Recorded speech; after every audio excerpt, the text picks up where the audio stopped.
शास्त्रों में कहा है कि भगवान की तरफ हजारों में कोई एक आध चलता है। श्लोक है मनुष्याणाम सहस्रेषु। सहस्रेषु माने हजारों में, सहस्र माने होता है हजार। भगवान की तरफ हजारों में कोई एक आध चलता है और सहस्रों में यानी हजारों में से फिर मनुष्याणाम सहस्रेषु कश्चित यतति सिद्धये यततामपि सिद्धानाम। उन हजारों में से फिर कोई एकाध पहुंचता है भगवान तक, ठीक है। और उन हजारों में से फिर हजार में से एक एक निकल के आता है, फिर उतने हजारों में से फिर कोई एक आध कश्चिन माम वेत्ति तत्वतः, मुझे असली रूप में जान पाता है। नहीं कोई जसोदा का छोरा समझ लेता है, कोई जो है दशरथ का छोरा समझ लेता है, वहीं तक रह जाते हैं। तो कश्चिन माम वेत्ति तत्वतः। तो जी अब करोड़न में बात चली गई ना, तो करोड़न में कोई एकाध व्यक्ति भगवान को प्राप्त करता है। लेकिन यहां अयोध्या में उल्टा हो गया। भगवान को पाने के लिए जहां एकाध की बात होती है तो गोस्वामी जी कहते हैं कि वृंद वृंद झुंड के झुंड। गीता कह रही है कि कोई एकाध, और यहां झुंड के झुंड। वृंद वृंद मिल चली लुगाई वृंद वृंद। तो भैया ये झुंड के झुंड जो जा रही हैं और भगवान को दर्शन भी पा रही हैं, ये ऐसे कैसे हो गया? या तो वो झूठ है या फिर ये झूठ है। कौन सा झूठ है या कौन सा सत्य है? तब गोस्वामी जी कहते हैं कि यदि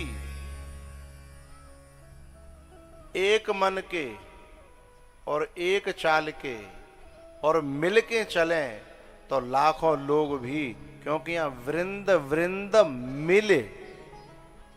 बात समझ में आई? वृंद वृंद यानी वो जब जा रही हैं वो सब मिलजुल के जा रही हैं, एक होकर के जा रही हैं। यदि एक मत हो जाएं तो फिर एक नहीं, हजार नहीं, लाखों का झुंड भी भगवान को प्राप्त कर सकता है। वृंद वृंद मिले चली लुगाई सहज सिंगार किए उठे धाई। सहज सिंगार किए उठे धाई। वृंद वृंद मिले चली लुगाई सहज श्रृंगार। तो ये भगवान को पा गई। उसके पीछे एक शब्द आया, बोले श्रृंगार करके चली हैं। तो क्या भगवान को श्रृंगार प्यारा है? बोले नहीं तो। बोले फिर इन्होंने श्रृंगार क्यों किया? बोले इन्होंने श्रृंगार किया नहीं, सहज श्रृंगार। जो सहज होता है और एक होता है बनावटी। ये सहज चली इसलिए भगवान को पा गई, और एक श्रृंगार करके तो चली पर असहज, ओवर, क्या कहते हैं, ओवर स्मार्ट। कौन? सूपन खां। वो श्रृंगार करके तो चली पर ओवर, और ओवर कोई चीज अच्छी नहीं लगती है। सो भगवान ने भगवान के पास में आई, बड़ा सुंदर रूप बना करके, अच्छा, हमारे यहाँ चेक करवे की परंपरा है कि जो जितना अच्छो लग रहा हो तो चेक करके देखो जा तो अच्छो है भी कि केवल लगी रहो है। बहुत से लोग लगाते हैं पर होते नहीं है। तो बोले चेक कैसे किया जाता है? बोले हमारे यहाँ परखने की परंपराएं हैं। यदि तरबूजो पक्यो है कि कच्चो, मीठो है कि वैसो ये फीको, तो पहचानने के लिए टांकी लगाई जाती है, हैं? या तो तिकोनी लगा लो या चौकोर लगा लो, है ना? तो टांकी लगाई जाती है और टांकी ते मालूम पत्ते है कि एकदम सुरख लाल है और ने जो देख ले तो हा मीठो है। तो वो टांकी बताती है। तो ऐसे ही लक्ष्मण जी महाराज ने सूर्पनखा के टांकी लगा के देखी कि जी साच माच सुंदर है कि वैसे ही सुंदर है। और जब टांकी लगाई तो सोई अपने ओरिजिनल रूप में आ गई। पता चलेगा कि जी है। भाई मेरे हो, रावण के यहाँ से एक नारी आई, राम जी ने चेक करी, सोई फैल है गई, भीतर कछु और बाहर कछु और हमारे हिंदुस्तान से एक नारी गई लंका में, राम जी ने कह गई तो पे जैसे परीक्षा ली जाए हैं तो दम होए तैसे परीक्षा ले लियो, तेरी बहन की तरह नहीं निकलेगी। सीता जी गई थी ना, हैं? तेरी बहन की तरह नहीं निकलेंगे, हैं? मैं पहले मेरे पास आई, मैं नहीं कर दी तो लक्ष्मण जी के पास चली गई, हैं? दो ने ना जब ज्यादा आनाकानी करी तो वो असली रूप में आ गई, हैं? लेकिन हमारे यहाँ से जो हिंदुस्तान से जो नारी जा रही है, चेक करके देखना, चाहे तेरे पास कितना वैभव होए, कितना पैसा होए, तू कितना बड़े बड़ी तोप होए, लेकिन डिगा जाए तो गारंटी है? एक सौ रावण कोशिश करता है मंदोदरी को ला करके, देखो ये जितनी रानियां हैं, ये जितने महल हैं, ये जितने सब कुछ तुम्हारे चरणों में डाल दूंगा, हैं? केवल एक बार मेरी ओर देख लो, हैं? सूर्पनखा होती सीता जी की जगह पे तो नेक देर में बात बन जाती के सब ठीक है, बढ़िया है, हैं? लेकिन सीता जी ने एक तिनका लिया और कहा, ए दशानन, अरे जुगनू खद्योत, पटक बीजना कहते हैं हमारे यहाँ, है जो रात में चमकता है, अरे जुगनू, अरे खद्योत, तू और ये तेरी लंका और तेरा वैभव, इस सब पर मैं थूकती हूं। मैं भारत की नारी हूं, मैं लंका की नहीं हूं। और भैया आदमी अपने जैसे समझे तो दुनिया है। रावण समझ रहे हो जैसे हैं, हमारी सूर्पनखा डोलते ऐसे ही होगी तो नेक देर में है। लेकिन भैया सीता जी ने के त्रेन धरि ओट कहती देही, सो मेरे अवधपति परम स्नेही।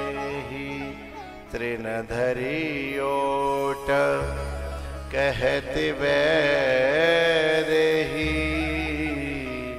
सो मेरे अवधपति परम स्नेही। रावण ने एक जो है मृग भेजा, राम जी ने चेक करके देखो बाण मार के तो ऊपर ते लग रो सोनी को, और जब बाण मार के देखो तो राक्षस निकल पड़ो।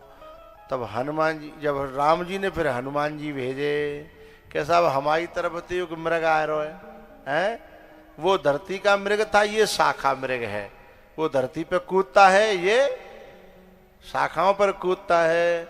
और चेक करके देख लियो तुम में जितनी दम होए, सोने को खरियो निकलेगो, तेरी तरह नकली नहीं निकलेगो, जैसो है वैसो ही रहेगो। जे नहीं है कि बाहर कछु और भीतर कछु और।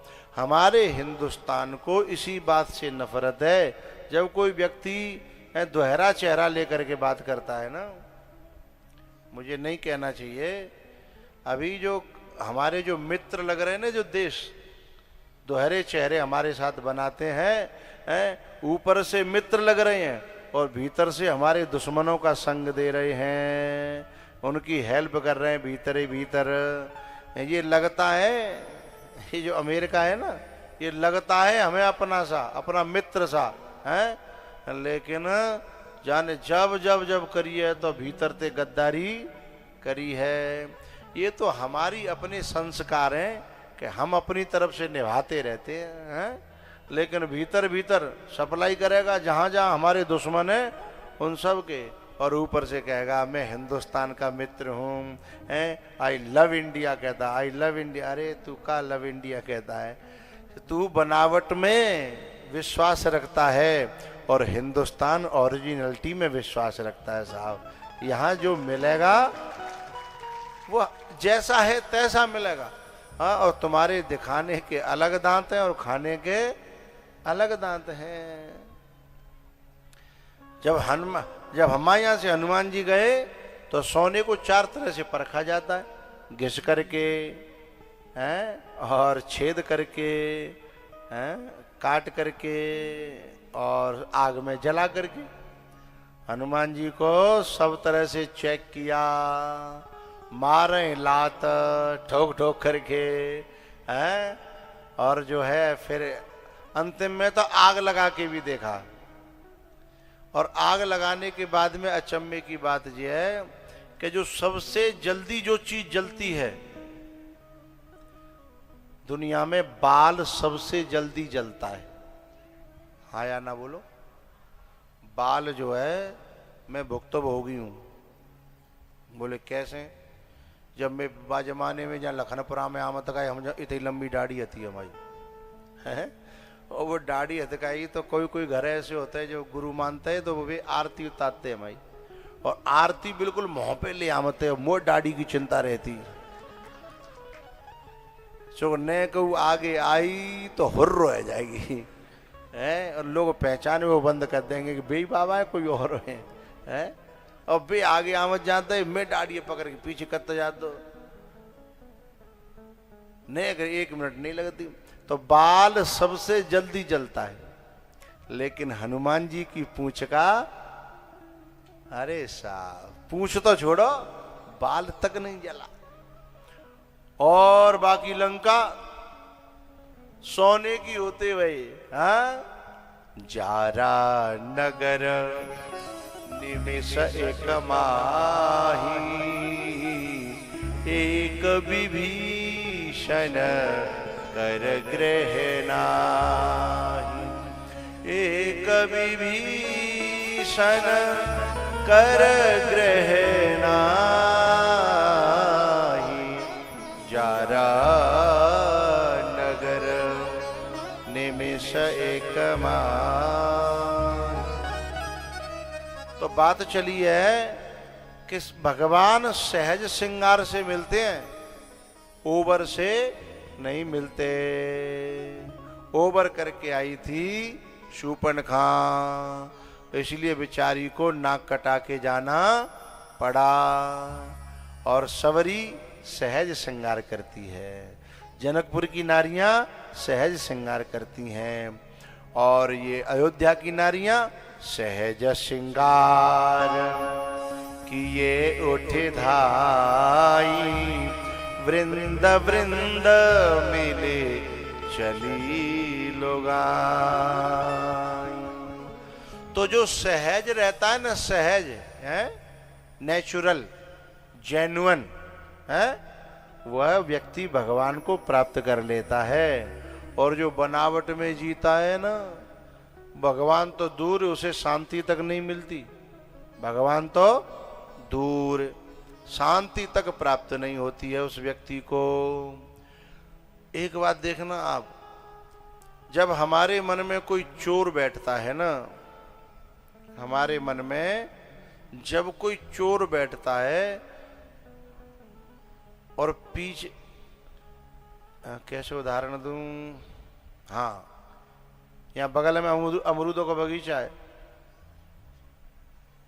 पर अमरूद के बगीचा की मेड़ पे के तुम जा रहे हो, और तुम्हारे मन में कोई चोरी को भाव नहीं है, तुम मेड़ पे के जा रहे हो, भले ही कोई हल्ला करे कछु करे तुम्हें कोई फर्क नहीं पड़ेगा, लेकिन भीतर अमरूद चुरावे को मन बन जाए, चुरावे थे पहले तो इतने तो देखोगे, और ने को तुमने पहलो पाम धर्यो और तब तक काम नहीं को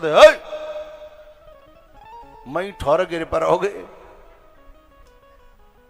अच्छा जब हो तो पहले यूं कर रो, लेकिन पहले कोई फर्क पड़ रहा, क्योंकि पहले भीतर चोर नहीं था, है ना, तो पहले चोर नहीं था तो हम साहूकार थे, लेकिन हमारे भीतर चोर घुस गया और उस चोर ने ही पेट में खून का पानी कर दिया, है ना।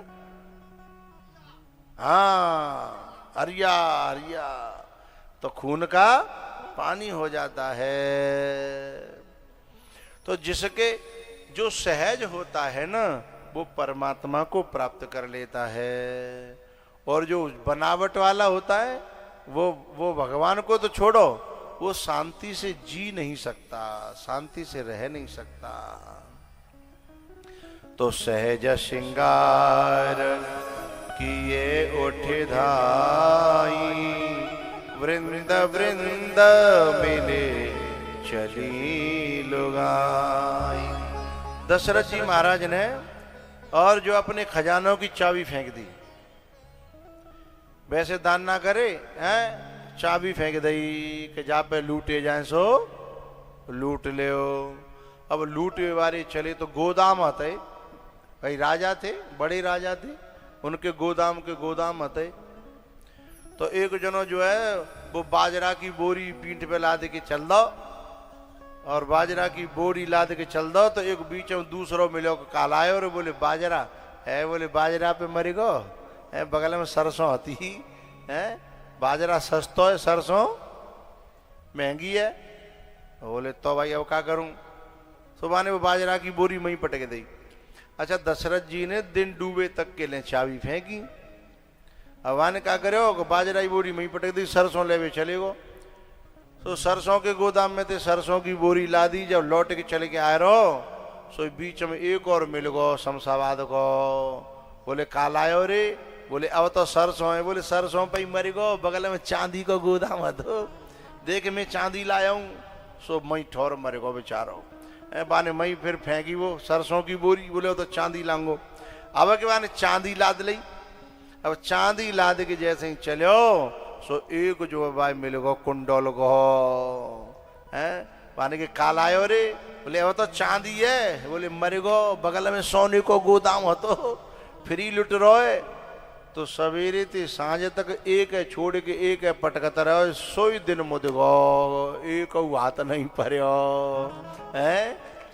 आदि है छोड़ के साजी को धावे, आधी मिले न साजी पावे, आधी मिले न साजी पावे।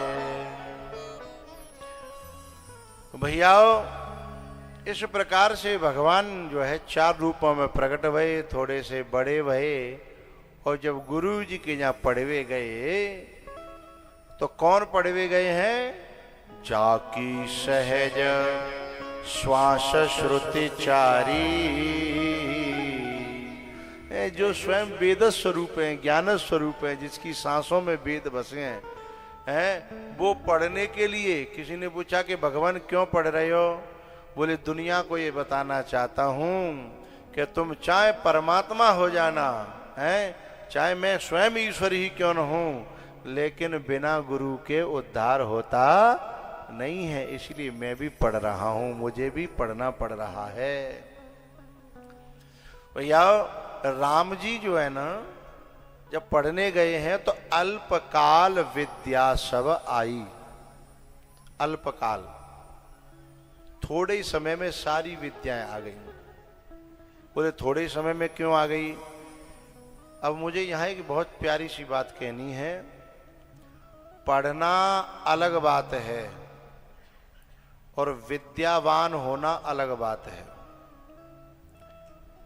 पढ़ा तो रावण भी था, लेकिन विद्यावान थे हनुमान जी महाराज। जो पढ़ाई को जीवन में उतारता है, विद्या को जो जीवन में उतारता है, अपने लिए रखता है, वही विद्यावान है।